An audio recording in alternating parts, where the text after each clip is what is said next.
And then today we are going to do these ROI examples as well on as your homework is the worksheet for exercise 10-5.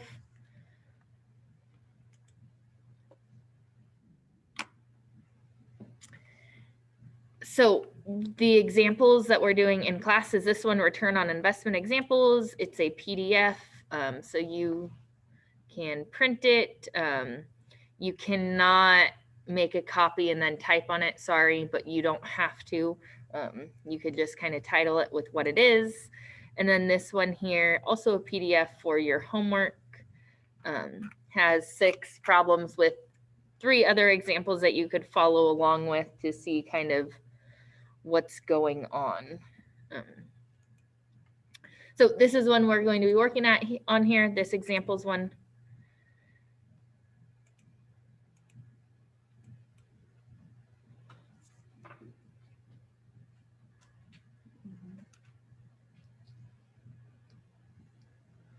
All right. So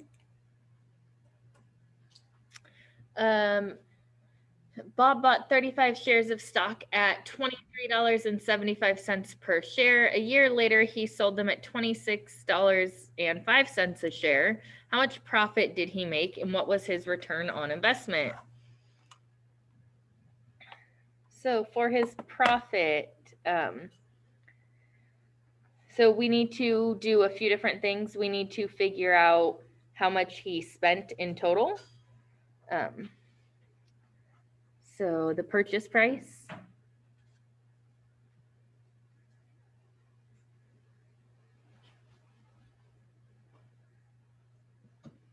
We take our 35 shares and we multiply by the $23.75 that he spent on each share.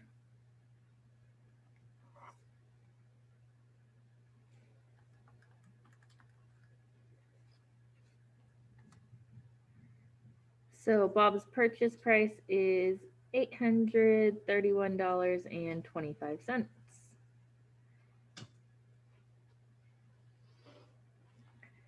The sale price,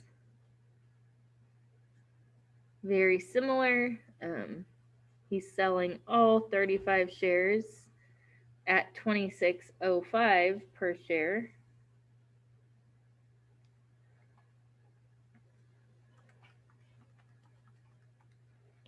So he's selling them for $911.75.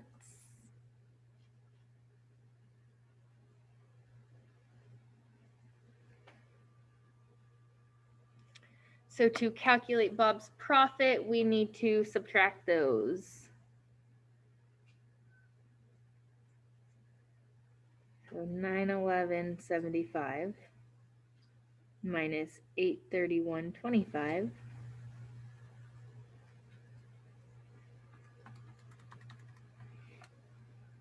Notice my calculator, it says 80.5. If you type that in, it will be marked as wrong. That needs to be $80.50. You need to have the second zero. There is a Google form next week. Oh, okay.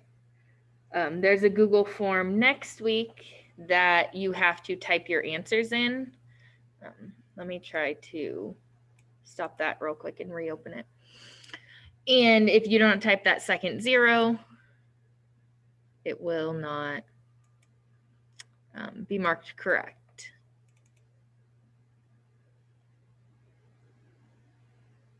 Sorry, just trying to reload that. Sometimes I have to unplug it, and I don't really know why.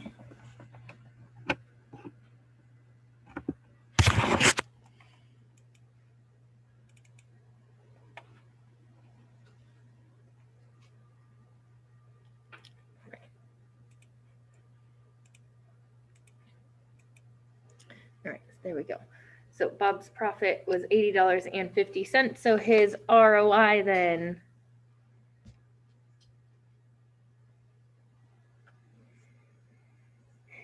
is the profit, how much money he gained, $80.50 divided by how much money he put in, $831.25.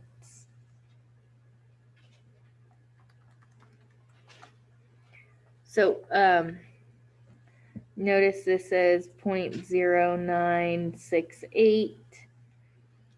Yesterday when we were doing these, it said round to the nearest whole percent. This doesn't say, so it's really up to you how many decimal places you want to use. But I'm just going to go ahead and say that's about 9.7%. Again, if this were on a Google form and you had to type it in, you could type 9.7, you could type 9.68, you could even go further, 9.684. You could say 10% if you were rounding to the nearest whole percent. But this one didn't specify, so I just went with 1 decimal place. All right. Number 2, Julie bought 40 shares of stock at $28 per share. The company paid dividends of $1.50 per share last year. How much money did she make and what was her ROI? So she's only making money off of dividends here. She's not selling her stock. The company's just giving her dividends. For her ROI, we still need to figure out the purchase price. But there won't be a sale price because she didn't sell these stocks. She's going to hang on to them. So the purchase price here, all 40 shares at $28 each. Again, with the $28, I didn't put the 0.00. You can, but you don't have to. So Julie spent $1,120.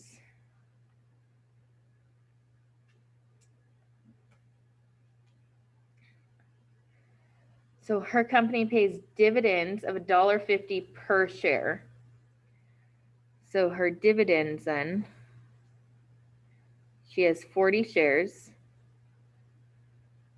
times $1.50.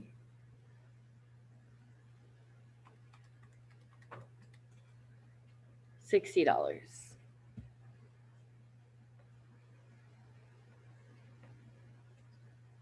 So that's her profit. Again, she didn't sell these stocks, but last year she still got dividends and made $60. She has potential to make more money if she were to sell them. But in the meantime, her ROI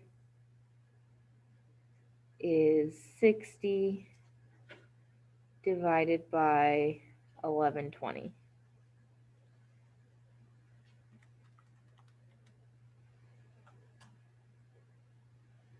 About 0.0536 or about 5.4%.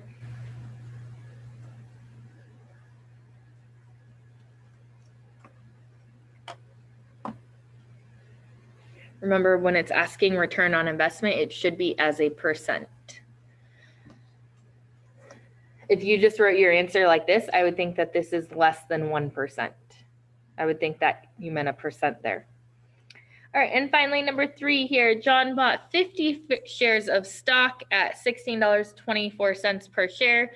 That year, he received total dividends of $67.36. At the end of his year, his stock was valued at $20.65 per share. What is his ROI? So we're assuming John's going to sell it and make some more money here to get his return. All right, so same thing, calculate his purchase price first.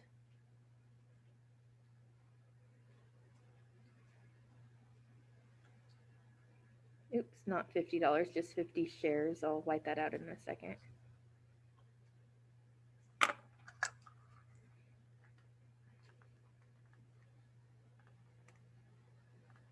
All right.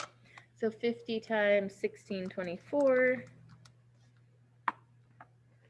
So that is $812 that John spent.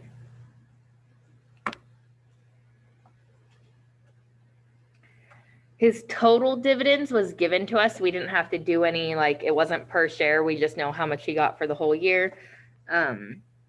His sale price then,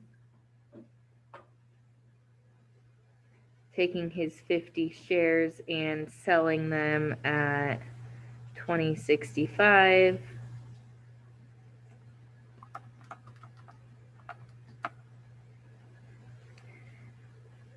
$1,032.50.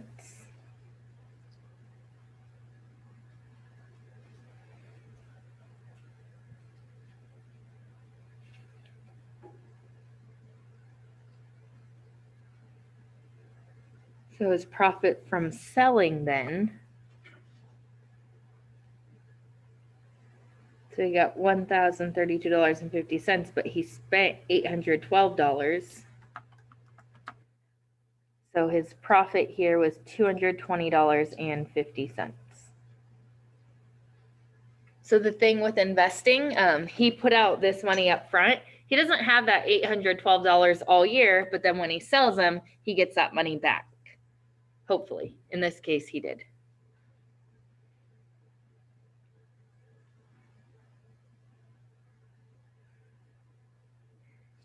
So the total profit, he made $220.50 from selling these stocks, and he also made $67.36 from his dividends.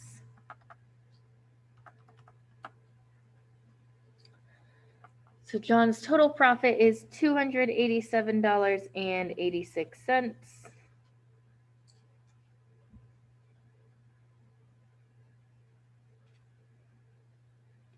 So he did pretty well here. His ROI, take how much money he made, $287.86, divide it by how much he put in, $812.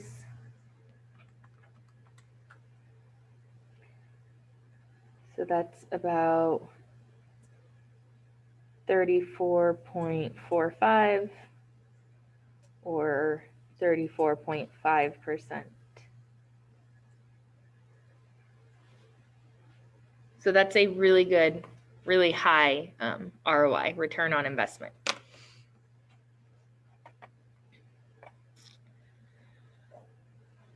All right. So like I said at the beginning, your homework here is this PDF, has more examples, and then there are 6 problems similar to what we just did with the different difficulty level or included pieces in them. Last night, your homework was the vocab worksheet, and then tomorrow we will do our Kahoot before your test on Friday. Any questions? Was this the same thing as the 10-5? So these, yeah, kind of. If you're looking here, this is the homework 10-5. This is what we just did as the examples that should be part of your notes that are due. So when you turn these in for the week, you're going to have the notes from Monday, the math problems from the book yesterday, these examples, and then the exercise 10-5 numbers 1 through 6. So when you turn them in, it will all be on one document here. Any other